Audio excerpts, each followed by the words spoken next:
शांता देवी हमेशा एक आदर्श सास बनना चाहती थी, लेकिन जब राजीव की शादी प्रियंका से हुई तो उनका सपना थोड़ा चकनाचूर हो गया। प्रियंका एक कॉर्पोरेट जॉब करने वाली मॉडर्न सोच की लड़की थी, जो साड़ी से ज्यादा जीन्स पहनती थी और रोज मंदिर जाने की बजाय योगा क्लास जाती थी। शादी के कुछ ही दिनों बाद ही मतभेद उभरने लगे। शांता देवी सुबह जल्दी उठकर पूजा करके हलवा बना रही थी।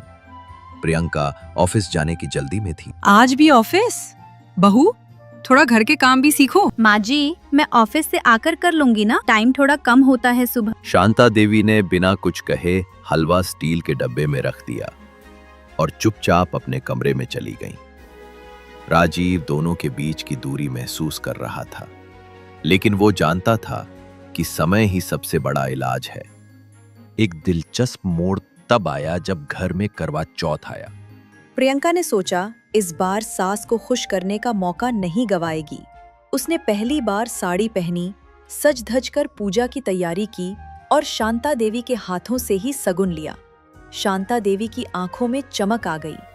माँ जी, आप बिना आपके हाथ का पानी पिए मैं व्रत नहीं तोड़ूंगी। शांता देवी, जिनके मन में बहू के लिए सॉफ्ट कॉर्नर था, भावुक हो गई।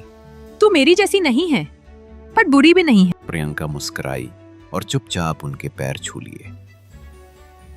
तीसरा ट्विस्ट आया जब प्रियंका को प्रमोशन के लिए मुंबई शिफ्ट होना पड़ा। राजीव भी उसके साथ जाना चाहता था। यह सुनते ही शांता देवी को झटका लगा। उन्होंने पहली बार बहू को रोकने की कोशिश की। अगर तुम दोनों चले गए तो इस घर का क्या होगा? मेरी क्या गलती थी? प्रियंका के लिए ये सबसे मुश्किल फैसला था। उसने सोचा एक और मौका देना चाहिए रिश्तों को।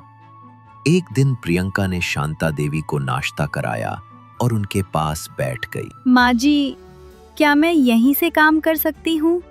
वर्क फ्रॉम होम का ऑप्शन है, बस आपकी जरूरत महसूस होती है, इसलिए नहीं जा रही। तू मेरी बहू नहीं, बेटी है।